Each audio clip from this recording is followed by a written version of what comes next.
তো গাইস 3 ঘন্টা পর মানে অনেক কিছু কাজ বাজ করে তো রেডি হয়ে বেরিয়ে পড়েছি। আর তো দেখতে থাকো, বেশি কথা বলবো না। আর অনেকটাই লেট হয়ে গেছে, এখন বাজে প্রায় 3টে। তো গাড়ি চলে এসছে আর আমার সাথে সাথে কে কে যাচ্ছে তো সেটা সাসপেন্সই থাকুক, এখন বলবো না।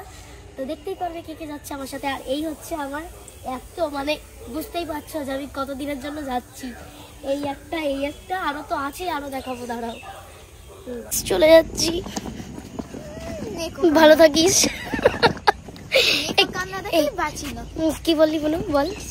এই বল, মজা পাবে আমার আমার ফ্যান ফলোয়ার্সরা মজা পাবে তোর এই কথাটা শুনে। বল। দেখো কান্না দেখলে বাঁচি গাইস, আমি কান্না করছি না, কিন্তু কষ্ট হচ্ছে। এই কদিন দুর্গাপুজোর থেকে যা ঘুরেছি কন্টিনিউ, অনেক বন্ধু বান্ধব আছে, তো নাম বলতে পারবো না। তো যাই হোক, এত খারাপ লাগছে। কি করে 1 মাস আমি থাকবো, এটাই হচ্ছে কথা, যে আমি কি করে 1 মাস ওখানে গিয়ে এত এনজয় করেছি, এত ঘুরেছি, তো কি যে হবে আমি বুঝতে পারছি না। মিস করবো দাদা তোমাদের, প্রভু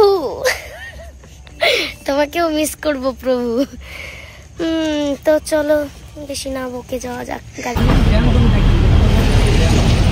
গাইস ফাইনালি হাওড়ার ব্রিজে চলে এসেছি, আর একটু পরেই ঢুকে যাব স্টেশনে। তো কি বলবো, ছেড়েই চলে যাচ্ছি।